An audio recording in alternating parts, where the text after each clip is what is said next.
Ladies and gentlemen, welcome to Motive, Social Motivation for the Creative Class. I'm your host, Tim Fulton. Our next featured creative this evening is Mr. Clinton Reno, poster artist. Clint, how are you? I'm good. How are you? I'm great. Good. Clint's been a poster artist here in Columbus, Ohio, and nationwide for 10 years now. Yes. Clint, talk about how you first got started doing poster art. I was working at a textbook company down in German Village with a gentleman by the name of Chip Midnight, who had I think he at the time was writing for Moo magazine, and started his own like sort of internet like music thing. So he had me do caricatures of different bands that he would interview, and at the time, like this was when like MP3.com was starting, and like this was the startup of. I also it was about the same time as the internet was starting. Right. I was not a pioneer. This was like Prodigy, very early MySpace. Yes. Maybe Friendster. No, I think it was prior to that even. This was all the like I don't even know what the GeoCities or whatever, but so I would do characters of these bands, and nothing really ever came of it. But then, like, I started about 2 years later. I was working at an agency, and my buddy was like, "You might want to check out mp3.com.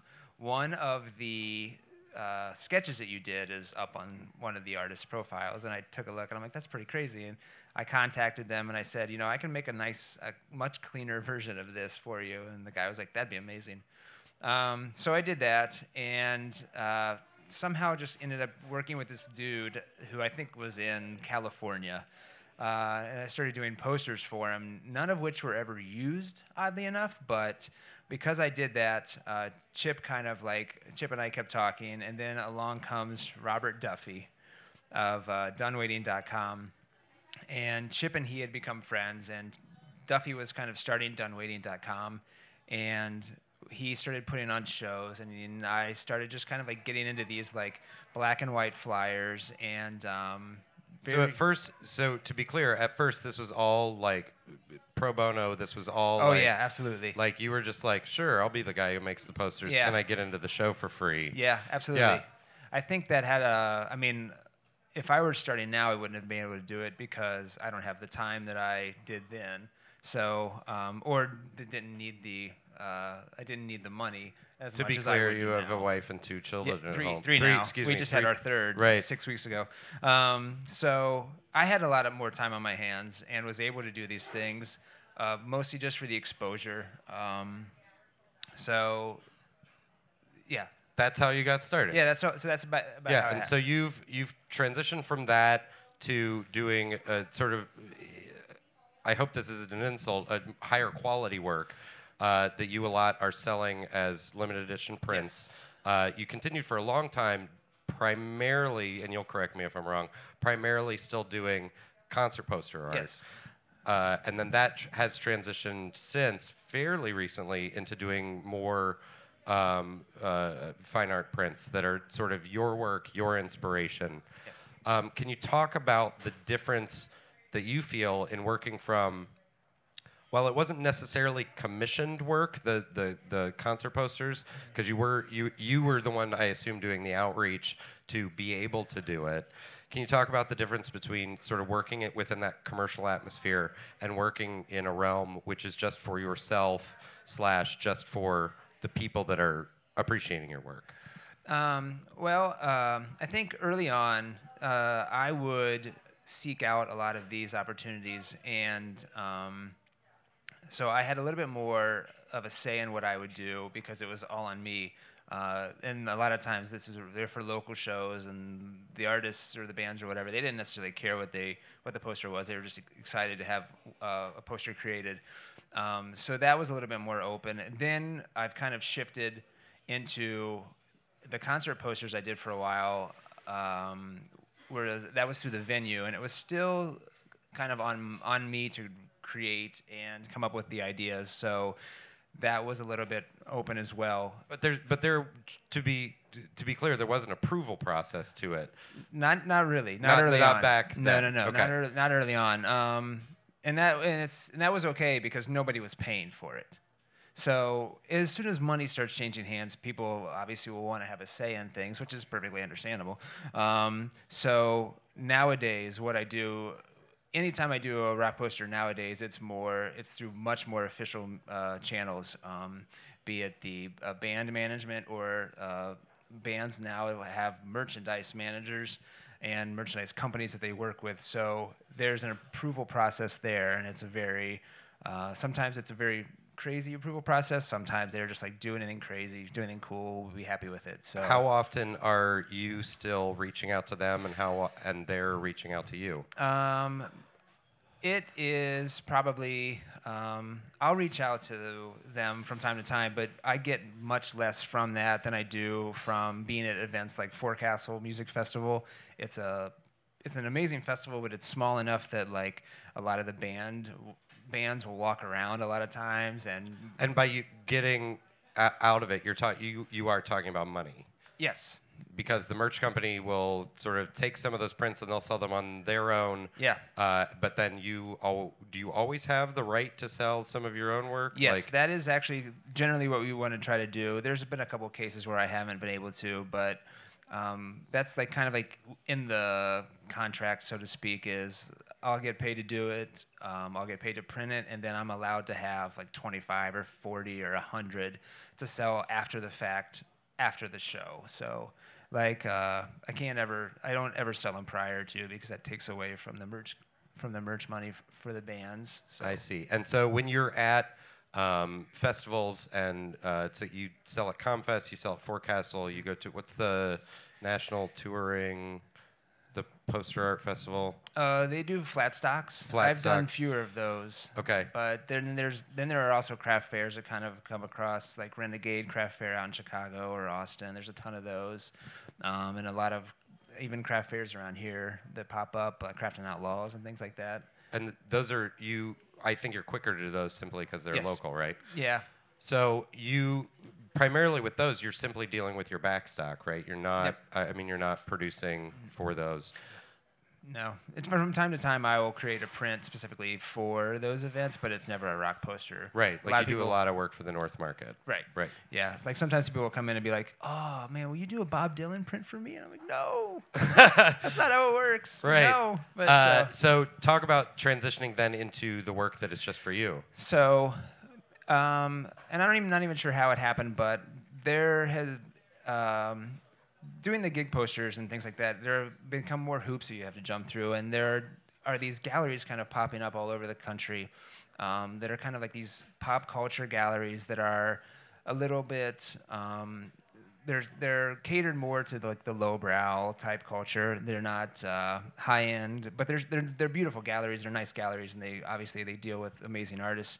But it's more for like a younger crowd, and they're popping up all over the country. So a lot of times they'll do these themed shows and a lot of these pop culture type things. Like I did a Fight Club poster, for example, for a glow in the dark theme.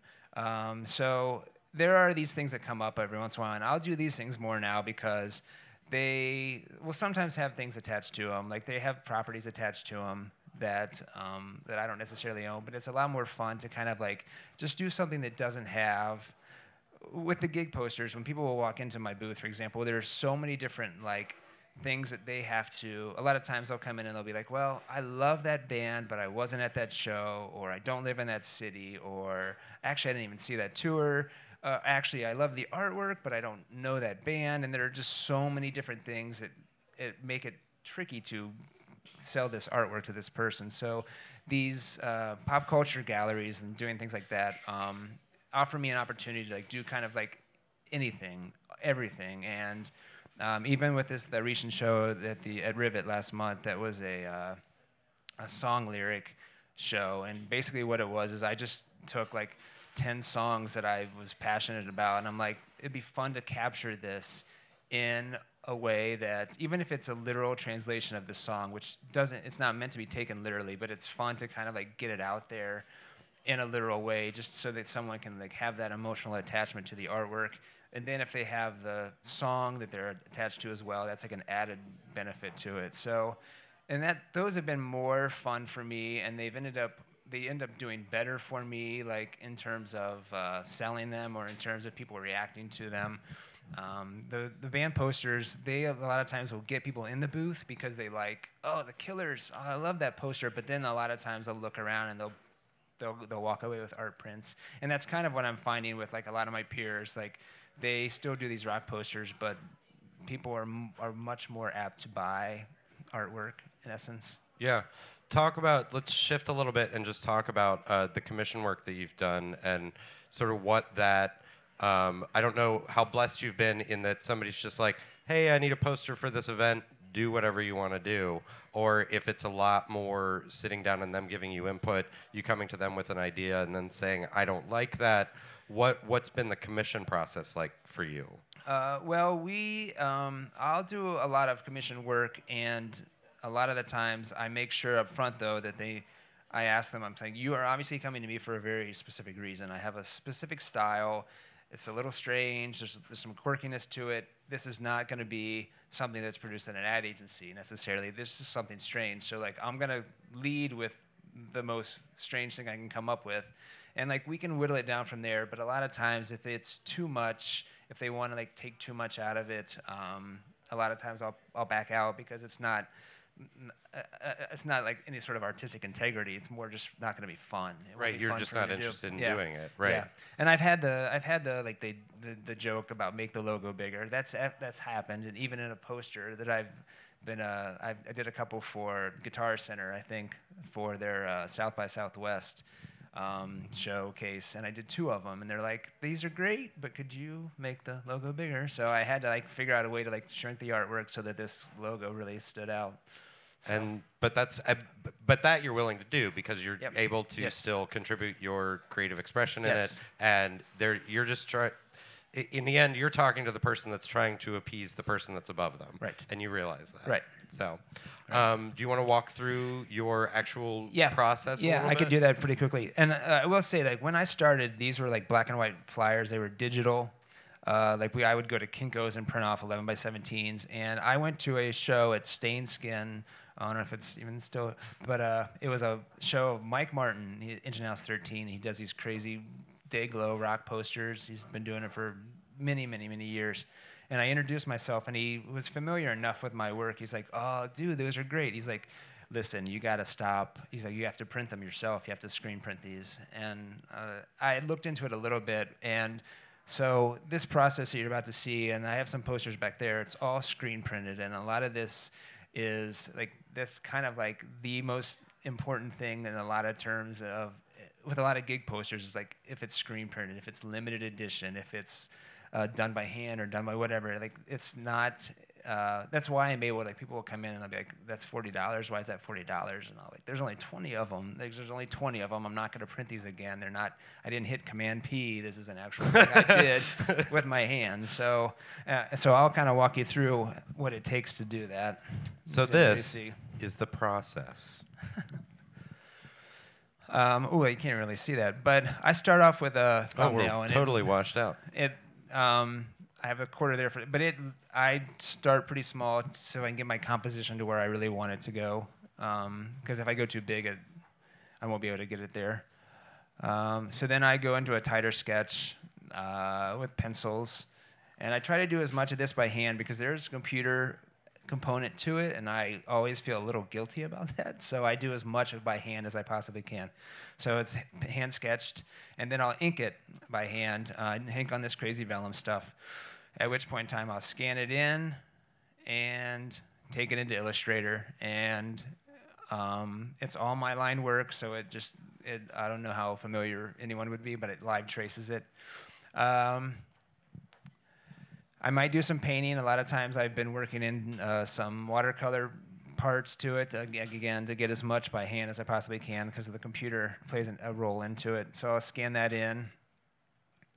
And I think, okay, so then this takes a long time. That was just a step. I wish I could go that quickly.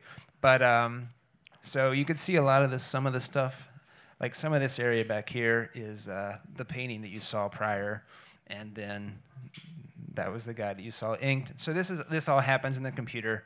And then after I do that, each color is pulled out from this poster, and you can I think there's like 5 of them here. So that's the first color, that's the second color, that's the third color.